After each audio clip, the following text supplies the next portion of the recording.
বাতিলা কানা যাহুকা। আমার নবী বলতেছিলেন মূর্তি হলো বাতিল, এই বাতিল মূর্তি মুসলমানদের সমাজে থাকতে পারে না।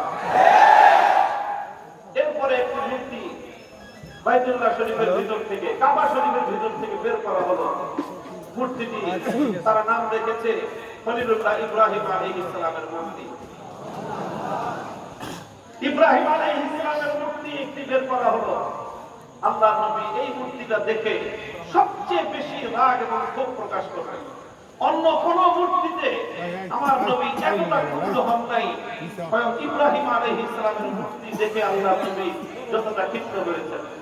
অথচ ইব্রাহিম আলাইহিস সালাম কে? ইব্রাহিম আলাইহিস সালাম হলেন আমার নবীর পূর্বপুরুষ। আমাদের নবী হলেন ইব্রাহিম আলাইহিস সালামের সন্তান।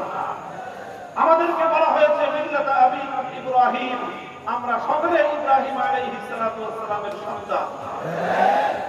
মুহাম্মদুর রাসূলুল্লাহ সাল্লাল্লাহু আলাইহি ওয়াসাল্লাম এই পৃথিবীতে সবচেয়ে বেশি কোন ব্যক্তিকে যদি অনুসরণ করে থাকেন, কোন ব্যক্তিকে আল্লাহর নবী ইন্ডিভিজুয়ালি একজন ব্যক্তি হিসেবে, ব্যক্তিগত একটা ব্যক্তি হিসেবে যদি আল্লাহর নবী কাউকে সবচেয়ে বেশি অনুসরণ করে থাকেন, তাহলে সেই ব্যক্তির নাম হলো ইব্রাহিম আলাইহিস সালাম।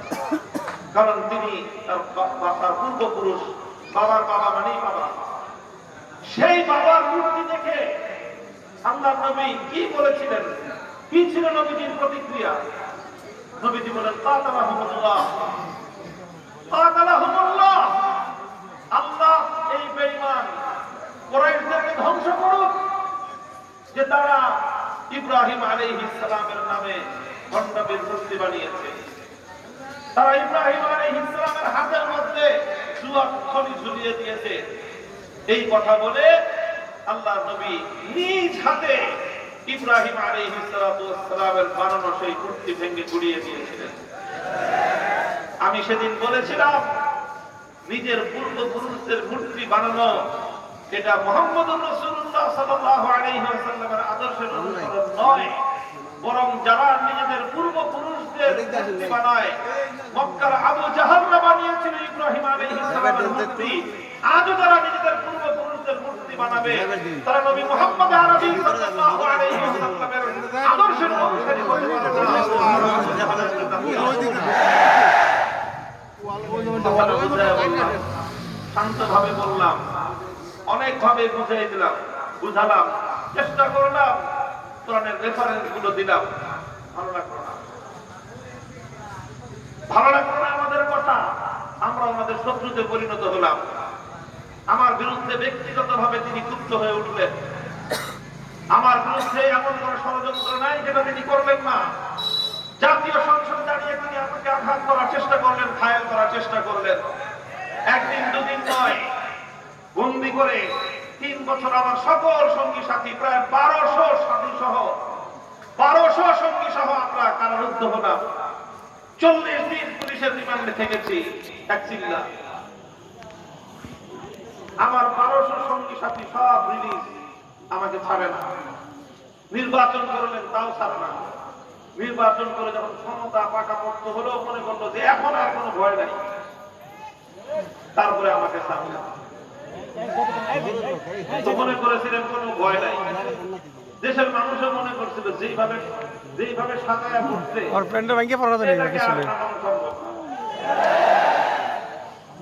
যে হল ডোর আছে وظنوا أنهم مانعتهم حصونهم من الله فأتاهم الله من حيث لم يحتسبوا।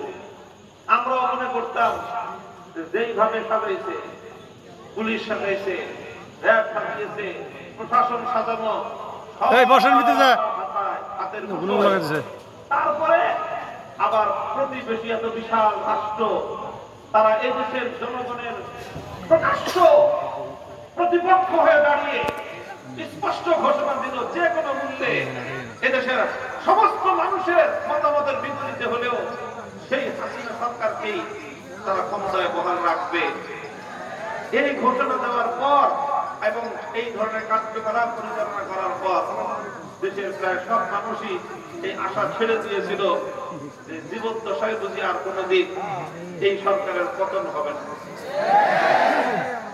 আমরাও মনে করি না এই পতন হবে, তারাও মনে করে নাই যেভাবে সাজিয়েছি এই দুর্ভেদ্য দুর্গের মধ্যে কোন ধরনের আক্রমণ, কোন ধরনের কোন আঘাত থাকতে পারে, এটা তারা কল্পনা করে নাই।